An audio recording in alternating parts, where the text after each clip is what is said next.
O sa kamahan Nanawagan o ginabang nga labi ng gatas alang sa bag-ong gihimugso nilang anak human nagpositibo sa COVID-19 ang iyang asawa. Si Luan Mirondina sa report. Nagsilbi karong inahan ug amahan sa iyang 5 ka mga anak, ang 40 anyos nga si G. Saraosos, human ma-isolate ang iyang asawa kinsa nagpositibo sa COVID-19. Luyo sa iyang mga pahiyom atol sa among pagpakikinabi kaniya ang kalisod nga iyang gisagubang. Hulyo 31, dihang nadala sa Lapu-Lapu City Hospital ang iyang asawa kay nagbati. Gipaubos kini sa rapid test ug nagpositibo sa COVID-19. Pagka Agosto 1, gihimugso ang ilang ikalimang anak nga usa ka baby girl.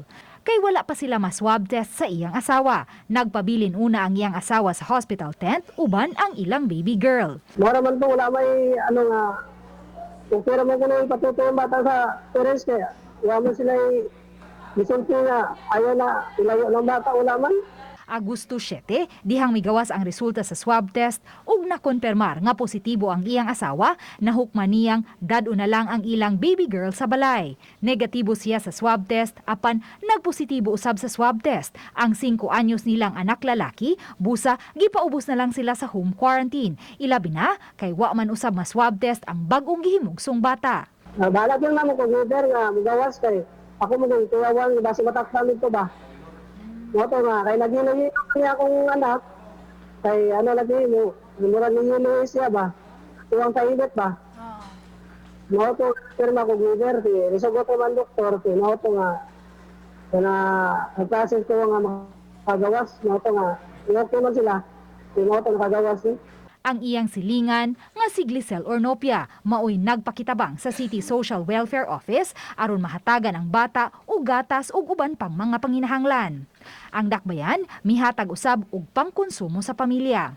Apan kay lagi bag-o pa man kining gihimugso, mas maayo unta nga breast milk ang mahatag ngadto sa bata aron kini mohimsog. Nanawagan ta sa mga inahan nga kanang naidaghang gatas nga kung pwede ipump man na nato, tagaan lang pud nato, i-share nato sa atong mga kanang babies nga mga silingan sa mga babies sa atong silingan nga nagka-positive.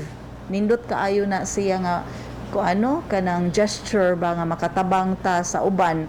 Kay naka-quarantine pa man ang pamilya, nahunong usab ang trabaho ni G nga maunta ang gisaligan sa tibuok pamilya.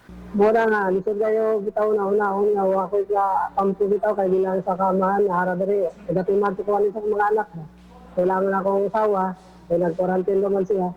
Nalisod ni kayo na nasakit ni kayo na ako para di ang amahan na. Nga ako pinasuporta kay mapamanggod pagsugod ako ganang tabawon ta ba. Naputol ka yun. Muna wajon may pundo.